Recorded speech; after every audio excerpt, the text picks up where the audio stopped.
So having connections with people is very, very, very important. And as a parent and as an educator, we have a joint task to fight that and try to find in whatever ways we can links.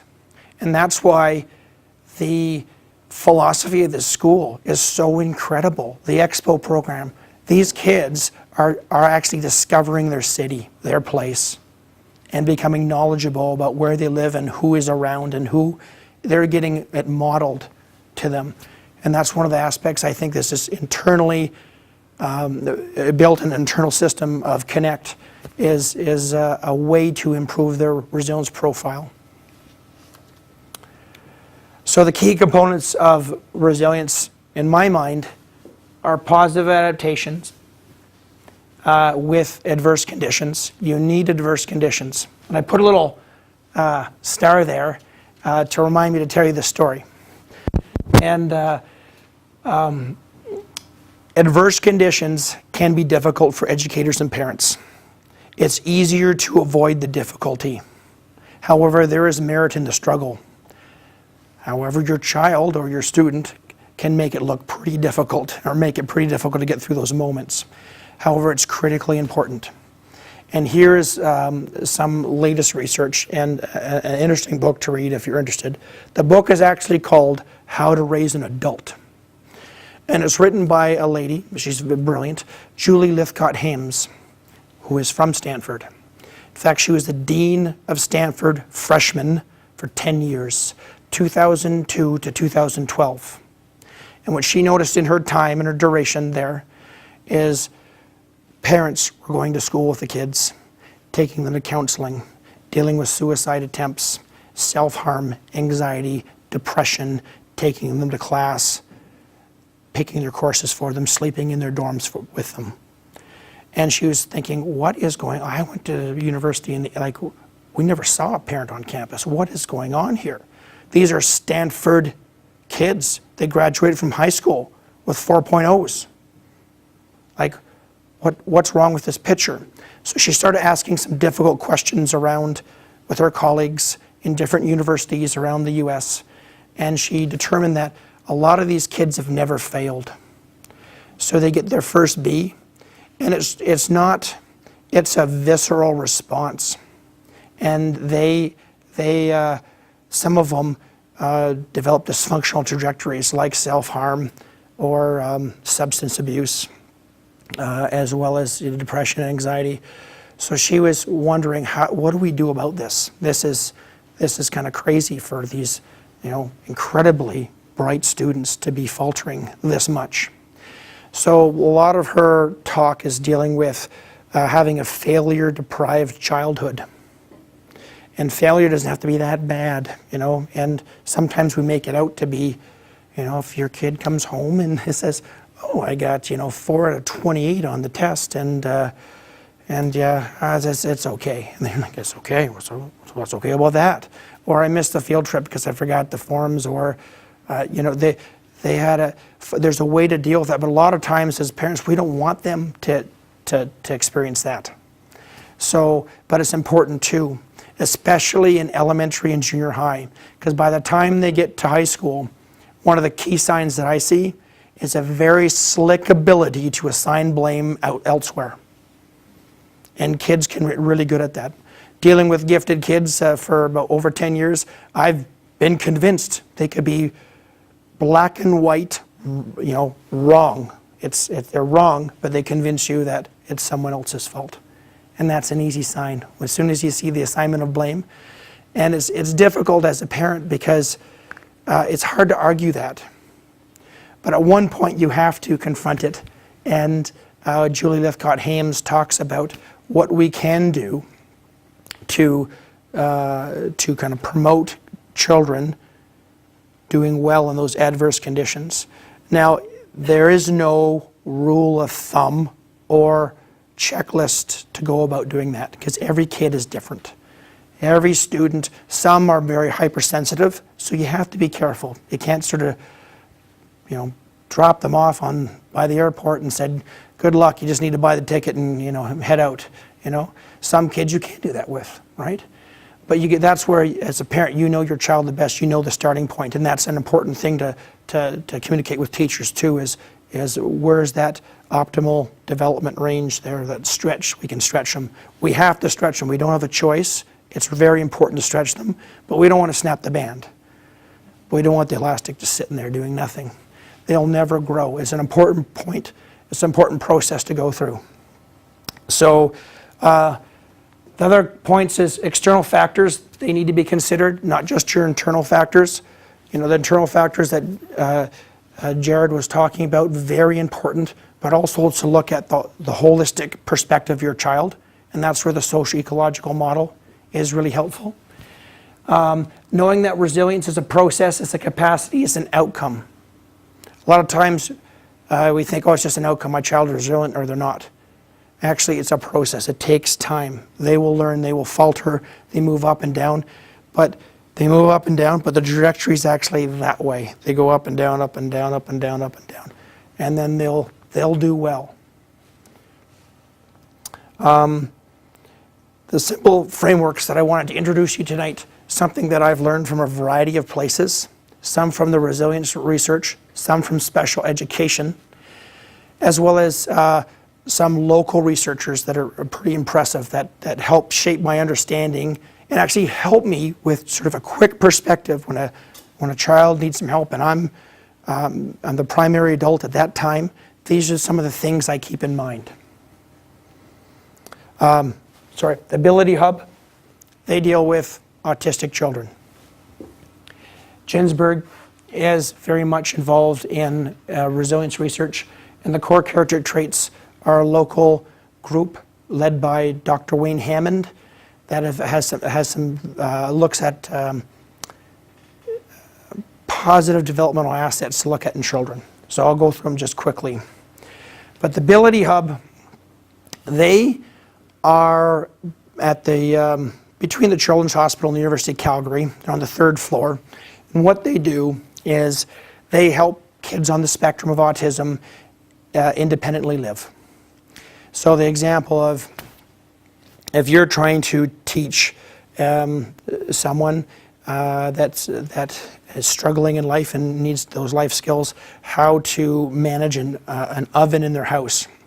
It's important that you don't rescue them. You don't turn off that oven when it's on. You know, do it for them. Or, oh, you don't need an oven. We'll get a microwave. Or reassure them, I'm sure you probably turned it off. That's okay. Those things need to be avoided. And so the interesting thing about special education sometimes teaches us, wow, that's good advice on child development in general. If we always rescue students and they don't go through that adversity, then we're creating these aseptic, perfect conditions that Julie Lithcott-Hames talks about her Stanford students, where the parents really work very, very hard and exhaust themselves until their child's 18, and they've protected them to some degree, and then they go off to school. We want them to have a bit of adversity. That's important. Ginsberg, this is, I call the 7 C's, which are pretty basic. It's pretty straightforward there, whether competence and confidence and connection, character, contribution, coping and control. Very simple things. We can make sure this is posted so you have that. I think about that when I see a student or even my own kids, is what area am I working here? The reason why contribution is in red is because it's often, I think, missed. And I think it's an incredible thing that Connect does offer to students, is we find ways for them to contribute to society, contribute to their community, contribute to their place. Very key thing, because if a child doesn't have an ability to contribute, they have no feeling of value. So often when children are in trouble, sometimes that's that defines my day, where you see some kids that have gotten in a bit of trouble.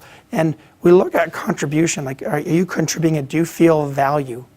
And that often makes a big, big difference. So I think that's an important C. The last thing I'll mention too, the competence and confidence. I think confidence is one of the last ones. Because if you're not competent, then how can you feel confident? So that precedes, competence precedes confidence. And it's an important thing to look at too when you're looking at a child's sense of self. Dr. Wayne Hammond, if you look at his website, or I think it's called Medicore now, you can sign up as a parent and do a little analysis right then and there. I've done it. And he asks certain questions about your kids, and he gives you a bit of a statistical analysis. And here's what he does, is he likes to take a strength-based approach at looking at children. And this is his model. So if I look at okay, if they have all these traits, they have a really good chance of positive outcomes later on in life. Specifically, they have a lower number of at-risk behaviors, a lower degree of bullying, and a higher degree of positive constructive behaviors if they're able to possess all these. One of the things that I saw when I was, in most schools, but I see here too sometimes, is managing ambiguity. That's a big one. So that's where it's important to have a good relationship with the student so that you can work it out in a collaborative, respectful way. So these character traits often are right on my wall. I'm looking at them and I'm thinking, what is missing or what do they have? And often it's good to start with what they have. It's better, like the whole idea of positive psychology. Who's heard that term, positive psychology, before? Okay, so basically, Jared, so Dr. Martin Seligman, he, in the early 90s, started thinking of, in psychology, we have this ability to diagnose problems. Depression, anxiety, let's find definitions for that. But do we have definitions for what is happiness? How do we define that? How do we define thriving? They're difficult when we think about it. And that's where positive psychology is moving towards. And Dr. Wayne Hammond, that's very much his realm of research. And this is his model. He's extracted from that. So he wants to know how, when and how are students thriving and what they need to do more of, which is a great way to approach kids. Because even like as adults, like, okay, what are our weaknesses? What do we need to improve upon? It's hard stuff. So if you can imagine you're a dysregulated 10-year-old that's got to fight on the bus, and then you're in trouble when you come into school, it's hard to start with your weaknesses. It's very important to start with your strengths. How are we doing for time here? 8 o'clock. Okay, I have a few more other things to show you, but then we'll get to Chris's stuff because I think it's pretty important and it's really neat things that are happening right now. But I'll just go over this quickly, is that some new learnings that we're getting, and this is eminent research coming right out. If you Google or YouTube any of these names, you will see some neat things. So Angela Duckworth was a teacher, and she noticed that a lot of her kids that were very bright weren't doing well, and a lot of them had factors in their life that made it difficult for them to do well. And then she noticed some students that did well without ability. And so again, she kind of was a little confused on why that would be. She investigated, then did a master's and a PhD, and then a lot of her work was around persistence. And she terms that grit. And what makes a student grittier than another student? Why do they stick to it? And she came up with, well, grit is basically consistency of interests and goals over time. So you don't let go of that goal. Very hard for ADHD kids, but not impossible. Especially if we go right down to number 5, if we find their passion. Very, very important. Then you'll see a high focus. And then intentional and deliberate practice will not be so difficult.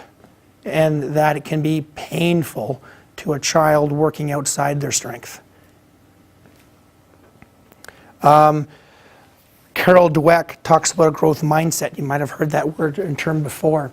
And what I like about Carol Dweck is her research has shown that if you think of a mind as you can change it. You can get better at things. It's not fixed. You're not always going to be attention deficit to the point where you can't pay attention to sit still. You can't always understand math. In fact, one of our last books are on math. When you have a sense of purpose, or sense of purpose tasks or interventions, when they encourage students to reflect on how working hard and learning in the school can help them accomplish meaningful goals beyond the self, it can work. That's what Expo is. We want to look at how we can help our community beyond ourselves. What Carol Dweck's, one of her latest research and specific to math, she indicated the growth mindset can predict math and science achievement over time, and also can contribute to achievement discrepancies for women and minorities, right? How many times have you heard girls can't do math, right? Not true. Interventions can change mindsets and can boost achievement and reduce achievement discrepancies, and educators play a key role in that. So there's a lot of hope there in terms of changing the mindset and actually achieving.